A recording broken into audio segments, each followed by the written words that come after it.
الأمير ليس مستغربا. لا استقبل. اللي عم بصير 7 أيام بشكل آخر.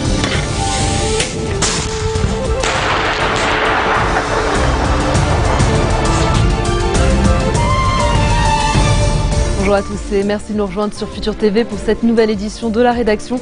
Voici les titres de ce journal. L'élection d'un nouveau président au cœur d'une réunion entre Saad Hariri et le patriarche maronite à Paris. L'ancien Premier ministre réitère son refus absolu d'un vide présidentiel après le 25 mai. Entretien téléphonique entre François Hollande et Walid Jumblatt. Le président français souligne au leader druze l'importance de respecter les délais constitutionnels pour maintenir la stabilité et l'entente entre les Libanais. En Syrie, dernier jour pour le dépôt des candidatures à l'élection présidentielle du 3 juin, un scrutin qualifié de farce par l'Occident, alors que la violence redouble sur le terrain. Et dans ce journal, on ira aussi en Turquie où plus de 130 personnes ont été arrêtées, une cinquantaine blessées à Istanbul, lors d'affrontements du 1er mai entre policiers et manifestants sur l'emblématique place Taksim. Mais d'abord, le point sur les tractations en cours pour l'élection présidentielle. Après le défaut de quorum lors de la deuxième séance parlementaire hier, la troisième tentative d'élire le successeur de Michel Sleiman, dont le mandat expire le 25 mai, aura lieu mercredi prochain.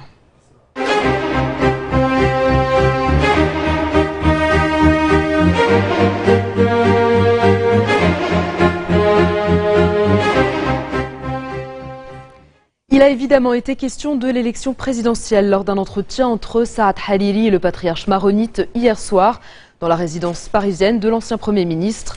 Également présents, Monseigneur Maroun Jmaïel et Nader Hariri, chef du cabinet du leader du Coran du futur. La réunion a été suivie d'un tête-à-tête d'1 heure entre Rahi et Hariri. Ce dernier a réitéré son refus absolu d'un vide présidentiel. Il a insisté sur la nécessité d'intensifier les efforts entre toutes les parties libanaises pour organiser le scrutin dans les délais constitutionnels. Pour sa part, le chef de l'église maronite a souligné que les forces politiques affirment toutes être opposées au vide et qu'elles sont donc en mesure d'élire le successeur de Michel Sleiman. Sachez par ailleurs que le chef du parti Kataeb, Amin Jmaïel, s'est entretenu par téléphone avec Saad Hariri. Les deux hommes ont évoqué le résultat de la rencontre entre l'ancien chef du gouvernement et le ministre des Affaires étrangères, Gebran Bassil, à Paris.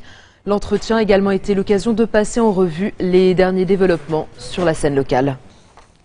Et puis, autre entretien téléphonique, celui de François Hollande avec Walid Jumblatt. Le président français a contacté le leader druze pour discuter notamment de l'échéance présidentielle. Le chef de l'État a souligné à Jumblatt l'importance de respecter les délais constitutionnels pour maintenir la stabilité et l'entente entre tous les Libanais.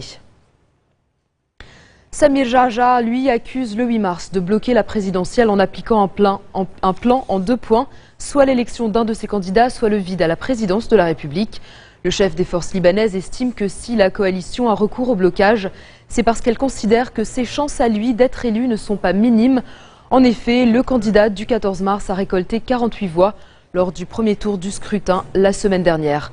Selon Jarjah, l'échéance présidentielle est en danger et le seul moyen d'en sortir est que le 8 mars choisisse son candidat et s'engage dans la bataille électorale.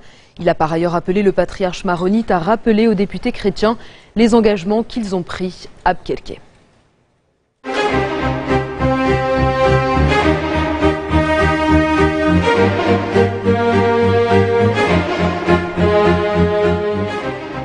Gebran Bassil a condamné les tentatives de naturaliser des Palestiniens et des Syriens alors que certains Libanais sont privés de la possibilité de vivre au Liban ou même d'obtenir la nationalité.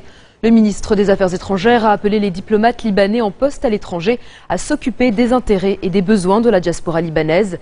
Il estime qu'ils doivent faciliter l'obtention de la nationalité et inciter les émigrés libanais à s'enregistrer auprès de leurs ambassades, notamment pour pouvoir voter lors des prochaines élections législatives.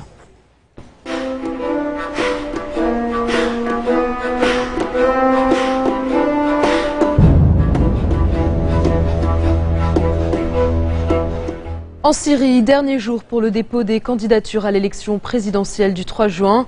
Un scrutin qualifié de farce par l'opposition comme par l'Occident. Il doit se tenir dans les seules zones tenues par le régime et aboutir sans surprise à la réélection de Bachar el-Assad. Mais à un mois de la présidentielle, la violence redouble dans le pays. L'aviation du régime a mené des frappes sur un quartier rebelle d'Alep, faisant au moins 20 morts, dont 17 enfants dans une école. La deuxième ville du pays est dévastée par plus de 3 ans de guerre, où au moins 10 enfants et 8 adultes ont péri dans 2 raids aériens sur une école du quartier d'Ansari. Raids qui interviennent au lendemain de la mort d'au moins 100 personnes dans un double attentat à la voiture piégée, revendiqué par des rebelles djihadistes à Homs, dans le centre de la Syrie. En Turquie, la police anti-émeute a tiré des grenades lacrymogènes et au canon à eau pour empêcher des centaines de manifestants de gagner la place Taksim dans le centre d'Istanbul, où ils voulaient manifester à l'occasion du 1er mai. 138 personnes au moins ont été arrêtées, une cinquantaine légèrement blessées. Les autorités ont interdit tout rassemblement sur cette place, théâtre d'un mouvement de contestation contre le Premier ministre il y a un an. Le réseau des transports publics a été partiellement fermé et des milliers de policiers anti-émeutes ont été déployés à Istanbul, officiellement par mesure de sécurité. Direction le Yémen où 7 membres d'Al-Qaïda ont été tués dans des raids aériens et des combats dans le sud du pays. L'armée mène depuis plusieurs jours une offensive pour déloger les combattants du réseau extrémiste. Parmi les morts, un chef local d'Al-Qaïda dans la péninsule arabique, Abu Moslem al-Ouzbeki. Ces nouveaux décès portent à 43 le nombre de morts dans l'opération militaire lancée mardi, 21 soldats et 22 combattants d'Al-Qaïda. L'offensive a été lancée 10 jours après une série de raids de drones américains et de l'armée yéménite contre des bases et des camps d'entraînement du réseau. Dans un instant, nous ferons le point sur la crise ukrainienne. À tout de suite.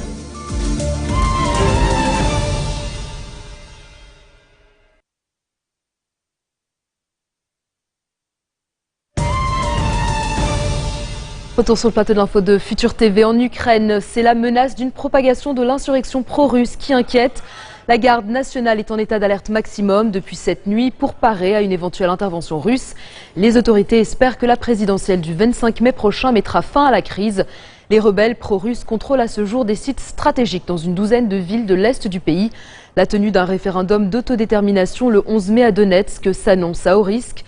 Le chef de la diplomatie ukrainienne a annoncé que l'attaché militaire russe à Kiev a été arrêté et déclaré persona non grata suite à des agissements incompatibles avec son statut. Ils prônent tous le dialogue en Ukraine mais s'accusent mutuellement de l'aggravation de la crise. Cette fois, c'est Sergei Lavrov, le chef de la diplomatie russe, qui propose de renouer la discussion sous l'égide de l'OSCE. L'objectif est toujours de trouver une issue pacifique. Depuis le Pérou, où il effectue une tournée, il affirme que la Russie croit en ce dialogue. Pendant ce temps, c'est un vent de patriotisme qui souffle sur la place rouge à Moscou. La fête du travail s'est transformée en manifestation de soutien à Vladimir Poutine et à son action en Ukraine. Un autre défilé pacifiste s'opposant à la politique impérialiste de la Russie a été organisé à Saint-Pétersbourg. Des centaines de Russes y ont dénoncé l'annexion de l'Ukraine. En bref, dans le reste de l'actualité de ce jeudi, 2 bombes ont explosé dans un train à Madras dans le sud de l'Inde, tuant une femme et blessant 9 personnes. Les explosions n'ont pas été revendiquées. La police dit ne pas disposer de suspects pour l'instant. Le niveau de vigilance a été relevé alors que la sécurité est déjà renforcée dans le pays pour les élections législatives. Des dizaines de milliers de policiers sont déployés à travers le pays. Autre attentat dans l'ouest de la Chine, cette fois une attaque contre la gare d'Urumqi fait 3 morts et 79 blessés. Une déflagration a retenti puis des hommes armés de poignards ont pris d'assaut le bâtiment. L'attentat coïncide avec la fin d'une visite de 4 jours du président dans cette province en proie à des troubles. Pékin réprime violemment la minorité musulmane des Ouïghours dans cette région. Et puis c'est un Premier ministre démissionnaire qui s'est rendu au chevet des familles des victimes du ferry sud-coréen, installé depuis 2 semaines dans un gymnase proche du lieu du naufrage. Il a une nouvelle fois demandé pardon aux parents des 300 lycéens morts ou portés disparus. Les circonstances de l'accident ne sont pas encore connues. Selon certaines informations, le bateau transportait une cargaison supérieure de 3 fois à sa limite autorisée. Le musée du Louvre d'Abu Dhabi dévoile pour la première fois en France sa collection dans le cadre d'une exposition intitulée « Naissance d'un musée ». Plus de 160 des plus beaux chefs-d'œuvre déjà acquis par le musée émirien y sont présentés. Sa collection de 400 œuvres, anciennes et contemporaines, provenant de différents pays, se constitue progressivement depuis 2009. Le Louvre Abu Dhabi, qui ouvrira ses portes en décembre 2015, est le fruit d'un accord conclu en 2007 entre la France et les Émirats arabes unis. Ce sera le premier musée universel créé au Moyen-Orient, dans une région au carrefour des civilisations. Il embrassera toutes les époques, de la plus haute antiquité à l'art contemporain, et balayera toutes les régions du monde. L'exposition a été inaugurée au musée du Louvre à Paris en présence de François Hollande. Réaction. Pour la France, le musée Louvre d'Abu Dhabi, c'est un chantier exceptionnel. C'est le plus grand projet culturel que nous menons à l'étranger. C'est la manifestation aussi la plus symbolique du partenariat étroit qui nous unit aux Émirats arabes unis. Que ce soit Dubaï et Abu Dhabi ont des aéroports qui sont des aéroports où le monde entier s'arrête et par lesquels les touristes du monde entier passent. Donc cette idée de carrefour, cette idée de dialogue entre les civilisations, de rencontre entre les cultures et évidemment de rencontre entre les arts était au cœur de leur projet. Et dès le début, ils nous ont dit ce que nous voulons, c'est un musée universel, c'est-à-dire un musée qui fasse dialoguer entre elles toutes les civilisations du monde de toutes les époques. Est-ce que vous pensez que nous avons fait autrement en Europe quand nous étions puissants ou aux États-Unis quand on était puissant ou quand on l'est encore? Il est normal qu'une puissance économique se traduise par des actes culturels et des actes de possession. On considère même que les dirigeants sont des dirigeants formidables quand ils arrivent à concrétiser cela. Et puis on termine en musique avec le festival de jazz de Beyrouth qui s'est tenu hier soir place Samir Kassir au centre-ville à l'occasion de la journée internationale de jazz. 6 groupes libanais et étrangers, parmi eux l'ambassadeur de France au Liban, Patrice Paoli, qui a mis de côté son costume de diplomate le temps d'une soirée. Écoutez.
Et c'est sur ces notes que l'on referme ce journal. Tout de suite, le rappel des titres qui ont marqué l'actualité de cette journée.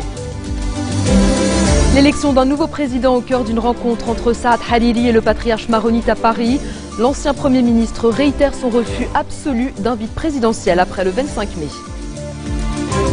Entretien téléphonique entre François Hollande et Walid Jumblat. Le président français souligne au leader druze l'importance de respecter les délais constitutionnels pour maintenir la stabilité et l'entente entre les Libanais.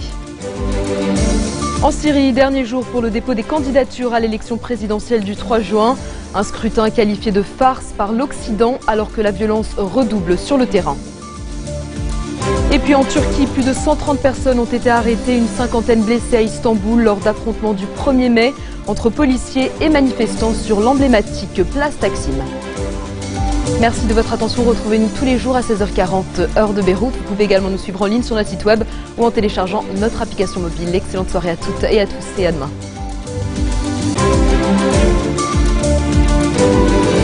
الغياب ليس مستغربا